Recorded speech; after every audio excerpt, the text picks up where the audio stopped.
We're joined now by the Shadow Foreign Minister, Simon Birmingham. Simon, good to see you as always. Thanks for your company. Well, some observations from afar this morning on your behalf on Donald Trump's pick for Vice President JD Vance. This is always a very important part and time in any campaign to have the official nomination occur, but of course critically that selection of a vice presidential candidate.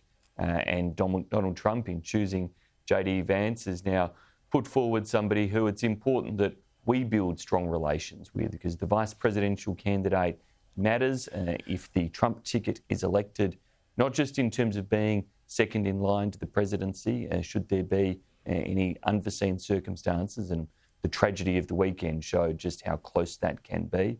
But the vice presidential candidate also matters in terms of being a strong link into the White House. And I know just how important former Vice President Pence was for many discussions that our previous government had with the then Trump administration to make sure that Australia's interests were heard, were communicated, and building those relations is a core task for Ambassador Kevin Rudd and of course for the current government to ensure that Australia is well positioned whatever happens out of the US election. Politically, Simon, I mean, it is a fascinating dilemma that the Democrats now face, because Joe Biden, he's going to have to blunt his attacks given what happened 2 days ago. Also, would anyone even want to lead the Democrat ticket now, knowing that they're likely to get trounced in November? I mean, I expect you to be diplomatic about this question, but are they toast? You can read my diplomatic thoughts across my face there, Pete.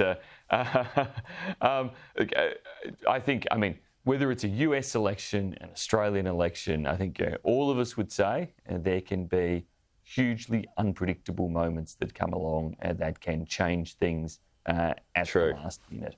And so who knows exactly how it will play out?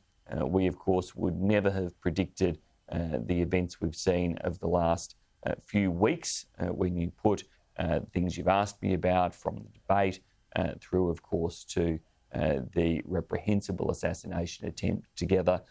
What happens over the next few months, anybody's guess. Yes, the diplomatic response is, the Australian response is, we have to put Australia's best interests first and be ready to work with whoever comes through the US process to make sure we have a US that works with Australia effectively, delivers on AUKUS and other critical partnerships, and stays engaged in a leadership position around the world.